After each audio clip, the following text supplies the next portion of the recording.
दर्शकों, अनंत चतुर्दशी व्रत का हिंदू धर्म में बहुत बड़ा महत्व है। इसे अनंत चौदस के भी नाम से जाना जाता है। इस व्रत में भगवान विष्णु के अनंत रूप की पूजा होती है। भाद्रपद मास में शुक्ल पक्ष की चतुर्दशी को अनंत चतुर्दशी कहा जाता है। इस दिन अनंत भगवान यानी कि भगवान विष्णु की पूजा के पश्चात बाजू पर अनंत सूत्र बांधा जाता है। ये कपास या रेशम से बने हुए होते हैं और इनमें 14 गांठें होती हैं।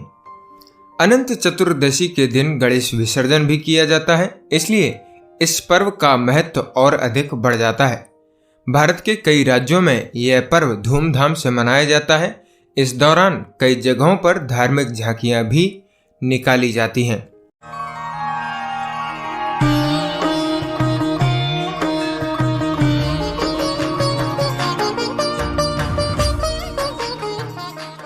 नमस्कार दर्शकों, मैं कृष्णकांत अग्निहोत्री आपका स्वागत करता हूं आज की इस अनंत चतुर्दशी की व्रत कथा की वीडियो में। सबसे पहले तो आप सभी दर्शकों को बहुत बहुत धन्यवाद कि आप सभी के प्यार और विश्वास के कारण आज हमारे चैनल पर 50,000 से ज़्यादा सब्सक्राइबर्स हो गए हैं। हम सभी को इसके लिए बहुत बहुत धन्यवाद देते हैं कि आप सभी यदि ना होते और अपना सहयोग न करते तो आज आपका ये चैनल वैदिक पूजन 50,000 सब्सक्राइबर्स नहीं कर पाता। आप सभी के प्रेम और विश्वास के लिए बहुत बहुत धन्यवाद। अब जानते हैं कि अनंत चतुर्दशी के व्रत की पावन कथा क्या है। दर्शकों, कोई भी व्रत हो, जब तक उस व्रत की कथा को सुना या पढ़ा नहीं जाता है तब तक वह व्रत पूर्ण नहीं होता है। तो चलिए जानते हैं कि अनंत चतुर्दशी की पौराणिक कथा क्या है। दर्शकों, ग्रंथों के अनुसार प्राचीन समय में सुमंत नाम के एक ऋषि हुआ करते थे। उनकी पत्नी का नाम था दीक्षा। कुछ समय के पश्चात दीक्षा ने एक सुंदर कन्या को जन्म दिया जिसका नाम रखा गया सुशीला। लेकिन होनी का खेल, कुछ ही समय के पश्चात सुशीला के सिर से मां का साया उठ गया। अब ऋषि को बच्ची के लालन पालन की चिंता होने लगी, तो उन्होंने दूसरा विवाह करने का निर्णय लिया। उनकी दूसरी पत्नी और सुशीला की सौतेली मां का नाम कर्कशा था। वह अपने नाम की तरह ही स्वभाव से भी कर्कश थी।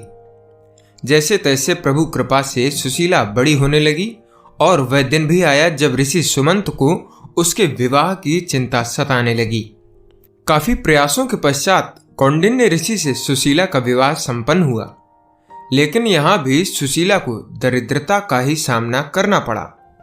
उन्हें जंगलों में भटकना पड़ रहा था। एक दिन उन्होंने देखा कि कुछ लोग अनंत भगवान की पूजा कर रहे हैं और हाथ में अनंत रक्षा सूत्र भी बांध रहे हैं।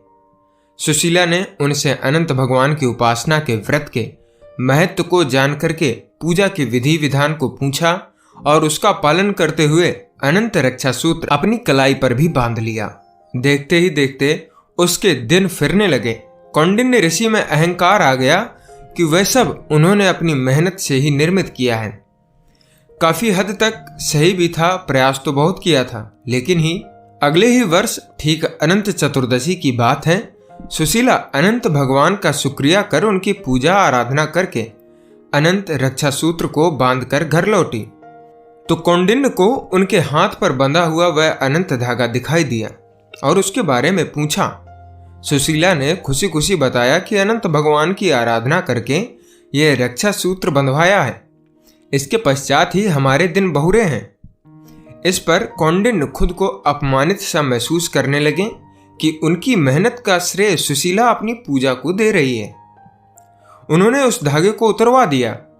इससे अनंत भगवान रुष्ट हो गए और देखते ही देखते कौंडिन्य अर्श से फर्श पर आ गए।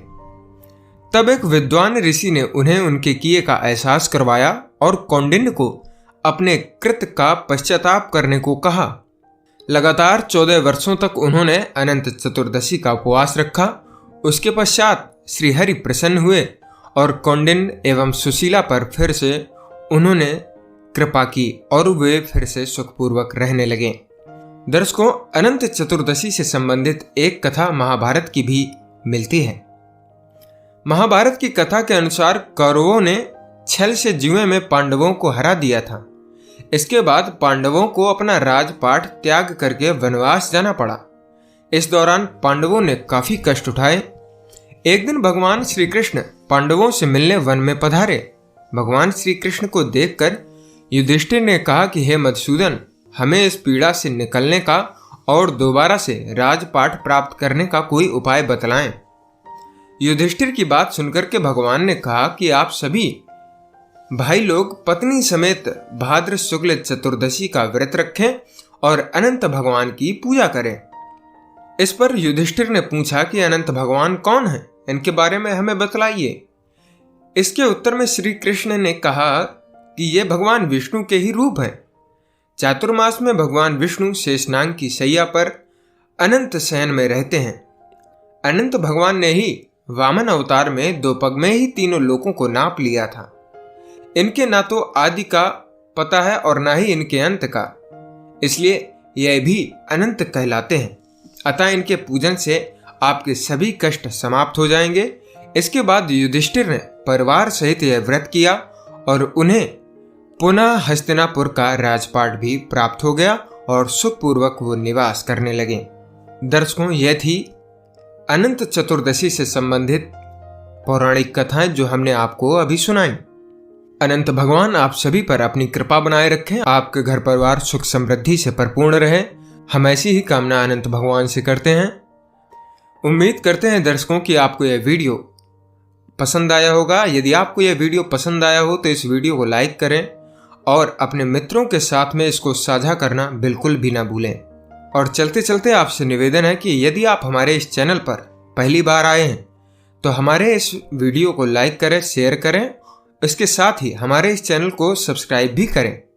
सब्सक्राइब करने के साथ साथ बेल आइकन को दबाना बिल्कुल ना भूलें, जिससे भविष्य में आने वाली वीडियो आप सभी तक बहुत शीघ्र ही पहुंच सकें। और हम आपसे मिलते हैं अगली नई वीडियो में अनंत चतुर्दशी के व्रत की पूजन विधि को लेकर के। तब तक के लिए दीजिए इजाजत। नमस्कार।